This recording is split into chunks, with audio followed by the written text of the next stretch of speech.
actually bought an electric vehicle with the hope of beating the high gas prices.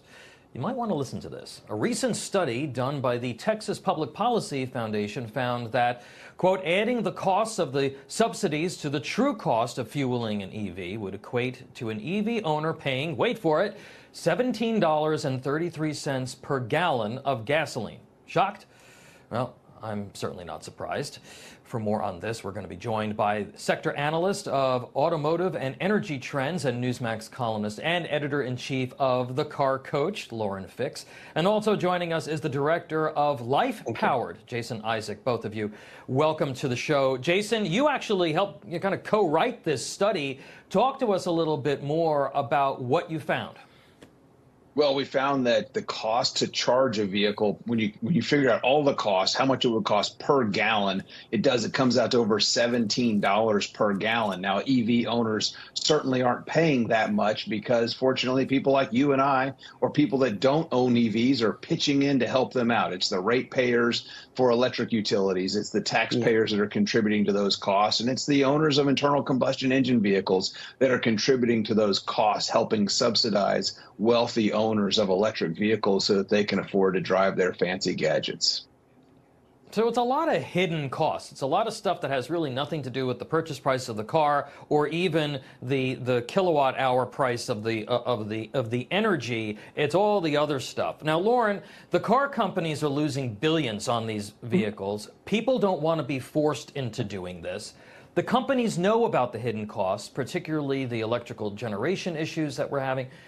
Why aren't they pushing back? Well, because they have no choice. The billions of dollars in fines or millions of dollars in losses. I guess that's the choice. And because I work in the auto industry for over 40 years, I get to sit down sometimes with some executives off the record, and the same subject comes up, electric vehicles, and the same answer comes up all the time. We have no choice. If we don't comply, the EPA is going to fine us with every other three-letter agency, billions of dollars. We have to comply. So they're making product, they're taking a loss on every single product. And the consumer doesn't realize that the insurance costs twice as much. Your time is valuable. You have to get a charging station or find a charging station. And the average cost of an electric vehicle is $66,000. The average cost of an internal combustion engine is $50,000.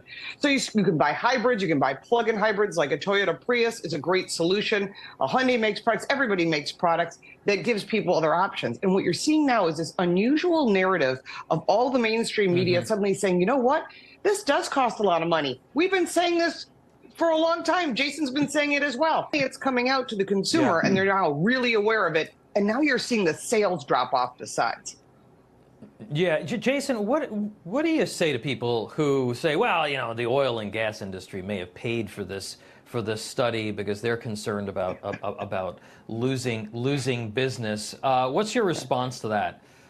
Well, I love it when people call me a shill for oil and gas because I tell them that I advocate for policies that would actually reduce the cost of energy. And there aren't many oil and gas producers out there that want to see the cost of energy decrease, but I do because it results in human flourishing. And energy poverty is poverty.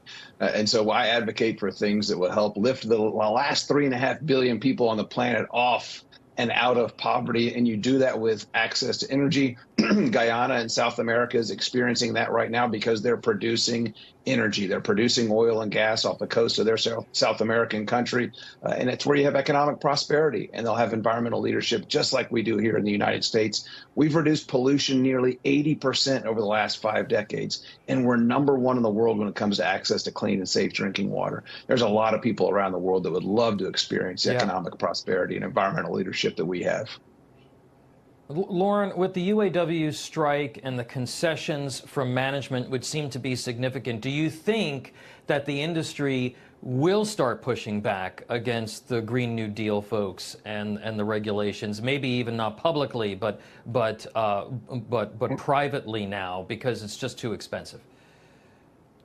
Or we're already seeing that General Motors said we're not going to make the goal that we had planned. Mary Barra had a goal for 2024 to sell over 800,000 electric vehicles. That plan has been pushed way forward. Ford took a loss of over $1 billion, and they're saying we can't afford to do this because the profits they would make would go back into their research and development. And another interesting factor that no one's really talking about, this Preserving Choice of Vehicle Act, H.R. 143, passed with bipartisan support, and now in the Senate as the CARS Act, S. 2090. If we can get this over the hurdle, I know Biden's not going to sign it, but if we can override his veto, we can actually have choice in this country to pick what you want. Just like Jason's saying, pick what you want, lower the cost. Let's not raise the cost and make non-car drivers pay for it. And let's look at the real facts associated with all of this, right? Not just cherry pick them. All right, Lauren Fix and Jason Issac, thank you so much for joining us. Appreciate you.